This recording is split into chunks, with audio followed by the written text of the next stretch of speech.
So I was recently asked whether or not it is better to wake up at the end of a sleep cycle or get more sleep but risk waking up in the middle of a sleep cycle. And to start, I guess it's important to explain what a sleep cycle is. So throughout the night, we go through 90-minute cycles where we go through each different stage of sleep in order.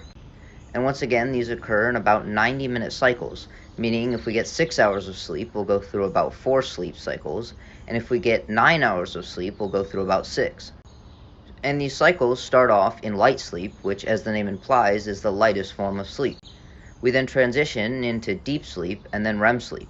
And from REM sleep, we transition back into deep sleep and then back to light sleep. And this is where the sleep cycle ends.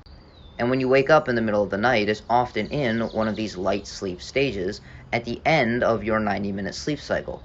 And an interesting caveat is that the first sleep cycle we go through at the beginning of the night will actually have far more deep sleep than the last sleep cycle that we go through early in the morning. And that last sleep cycle, cycle 4, 5, or 6, depending on how much sleep you get, will have much more REM sleep than the first sleep cycle at the beginning of the night. And I forgot to mention that REM sleep is actually referred to as dream sleep, and this is where the majority, if not all, of your dreams will occur.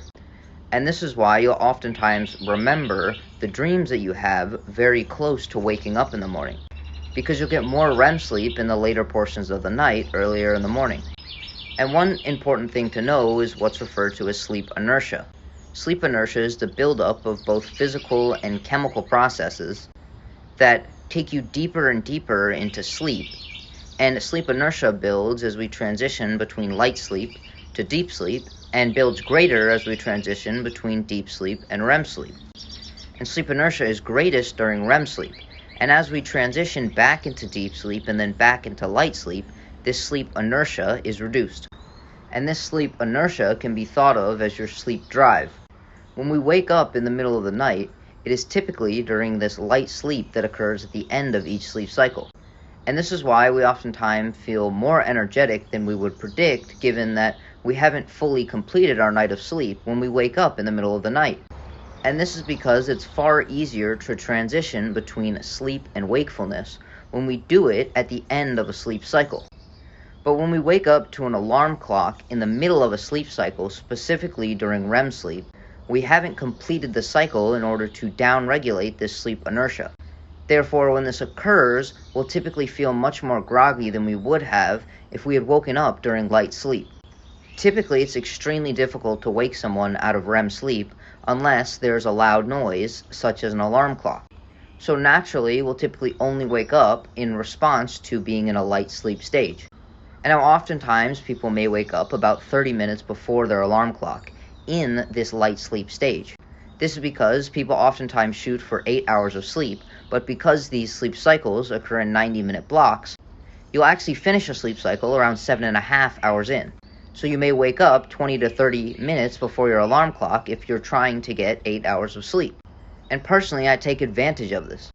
If I go back to sleep for that extra half hour for my alarm clock to wake me up, I'll begin accumulating the sleep inertia, but won't give myself proper time to actually deaccumulate it naturally.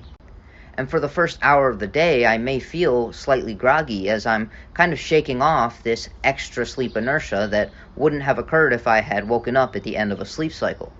Additionally, since this transition between sleep and wakefulness is so easy at the end of a sleep cycle, if you wake up before your alarm clock, you'll typically just have an extra 30 minutes of increased productivity.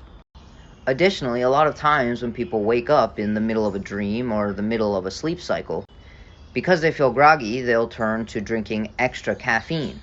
And then at this point, not only do you feel groggy that day, but you may impair your sleep the following night and wake up the next day feeling just as groggy.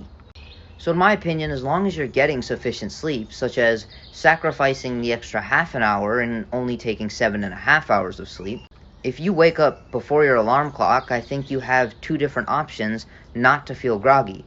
The first is to simply take advantage of this and start your day a little bit earlier.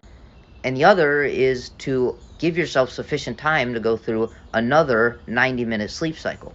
However, since for most people this isn't really feasible, I think the former option is actually a pretty solid solution. With that being said, thank you for listening and thank you for staying to the end.